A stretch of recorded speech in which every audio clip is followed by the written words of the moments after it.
Action. Okay, we kind of more or less did most of the first point, but it's pretty negligible and we got cut off without warning. But anyway, I'm picking up the last stitch here from the point. Okay, so we've got our 2 stitch selvage I-cord there, and I'm getting rid of this. So we are going to eat up the first stitch via I-cord cast off.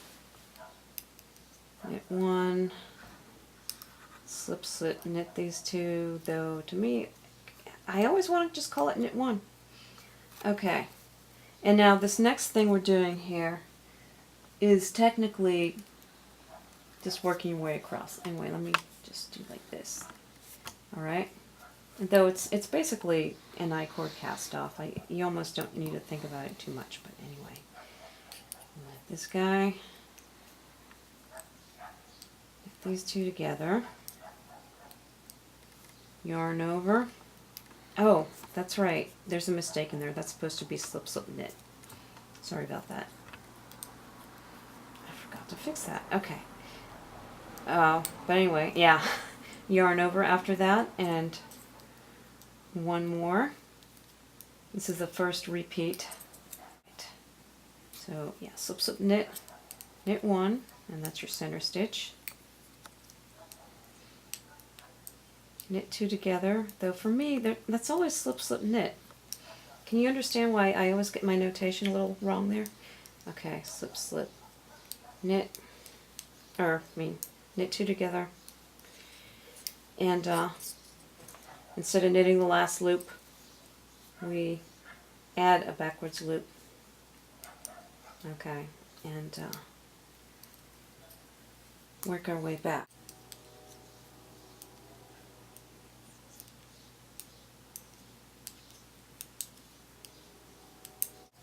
Okay, so how much time do we have now? 9 minutes left. Okay, I should be able to get this point done. Okay, so we slip, slip, knit that, get these 2 guys together, blah blah blah.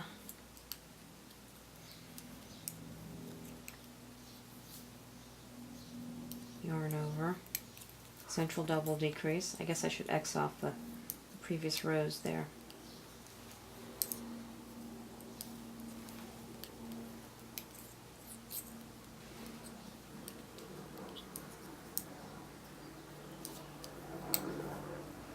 Okay, backwards loop, kind of mixed up. Okay, huh, I almost think I have it too twisted now. Well, we'll see when we get back to it.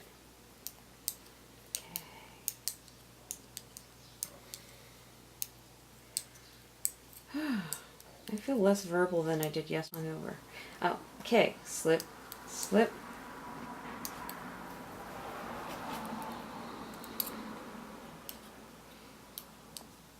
One. Get these 2 together, yarn over.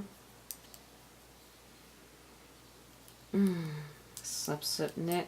You know, I really hate knitting terminology. Sorry. Okay. That. For the backwards loop, can you just do a normal wrap on the other needle and then transfer it over? That seems... Yeah, you can actually just do a backwards loop on the needle. I'm just kind of showing it like that so that, yeah, so you're saying you could just move it up the row. That's true. You can absolutely do that. I'm just kind of doing it so that it's idiot proof. So that when my knitters get the hang of it, they're like, oh yeah, I don't really have to do that. I can just, in fact, maybe I'll do it in this stitch. Instead of doing that silly thing, I'll just do this. Is that what you meant? Yeah. Exactly. Yes, yes, gentle knitter, you can do that. The key thing is to make sure that when you pick it up that it has the right amount of twist in it. Okay, so doing the I-cord cast off. The first two you don't have to think because they're knit normally.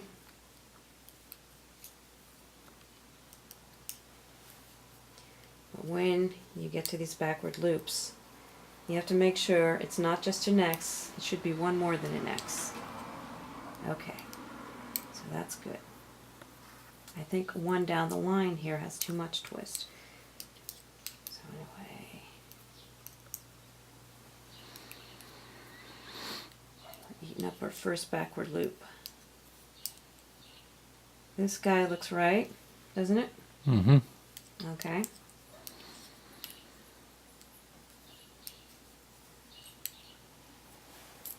And again, getting the tension right for this part is a little tricky, and I'm not always too good about it, so that's just something to pay attention to. Okay, do the first one. Take a look at that. Uh-oh. What do you think of that loop, Todd? Too many. That's right. How's that? Better. Okay, that's what we want. One more than an X.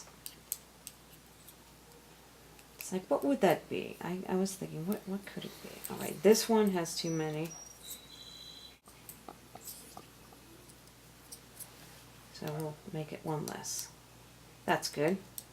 Okay, now we can. And the one before the stitch marker is an actual stitch, so you don't have to think about it. But as you notice, there's basically the same kind of twist in that. And that's what happens when you just knit things. Okay, well that's almost the end of the point.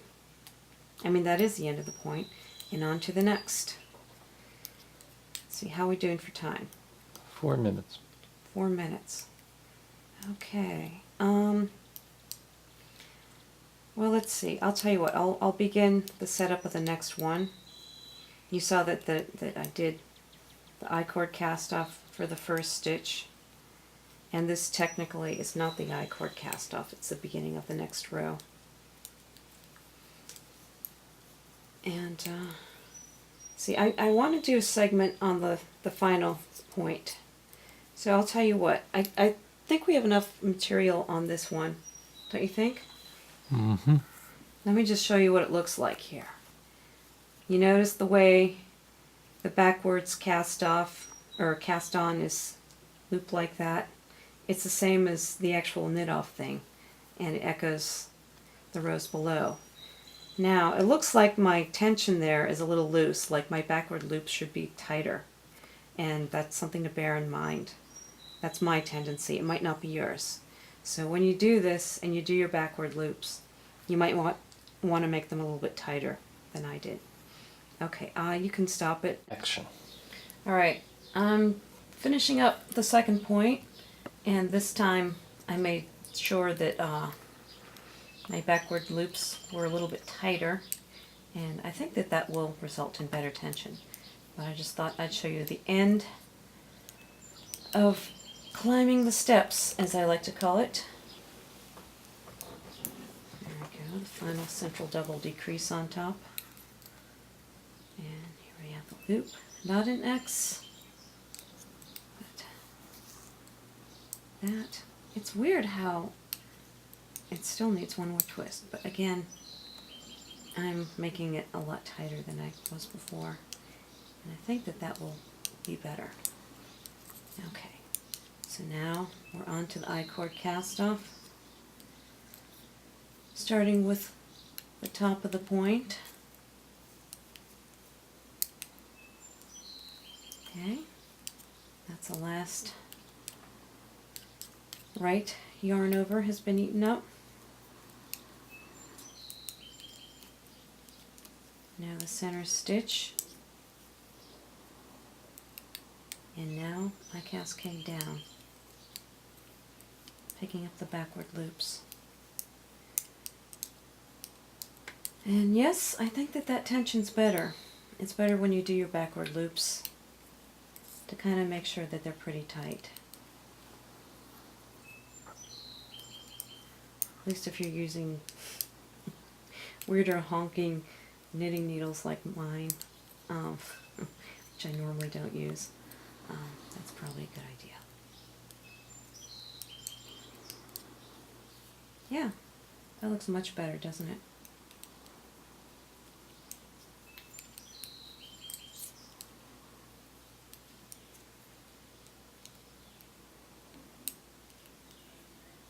Alright, now we're picking up the last actual stitch, and we're on to the final point. And as usual, the first stitch is just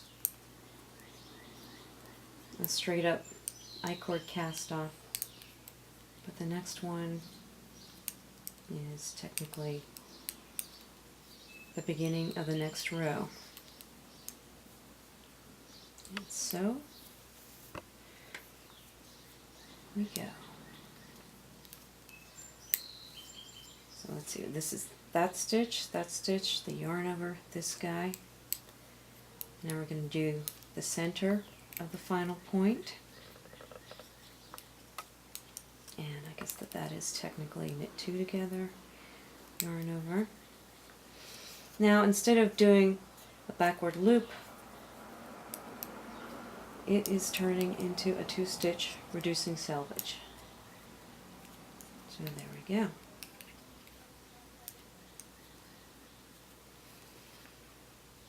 And I-cord being I-cord, slip, slip, we knit our way back.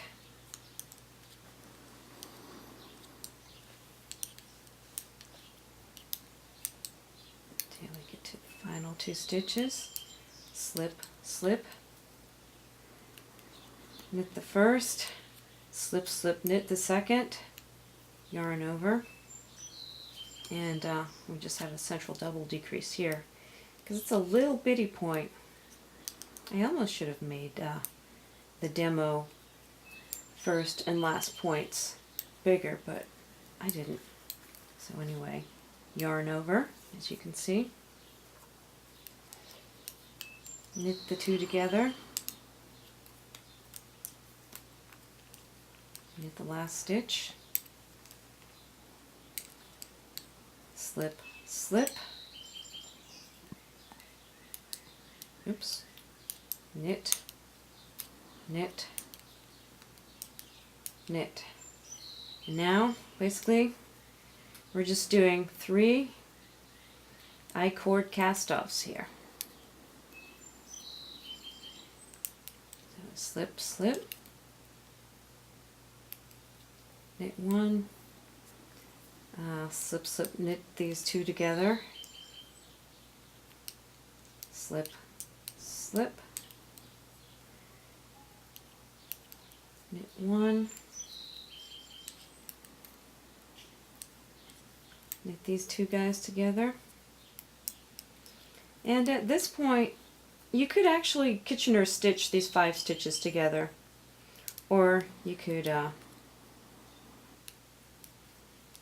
you know, do the final thing. I guess this is a little bit easier because you have one less stitch to do. And I'm not going to demo a Kitchener stitch, but you know, that's basically the best way to do it. And then you weave in your ends and you're done.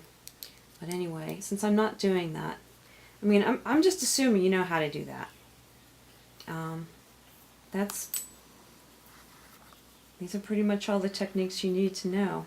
The backward loop, pretty simple, replicates the yarn overs coming up and down on both sides of the points.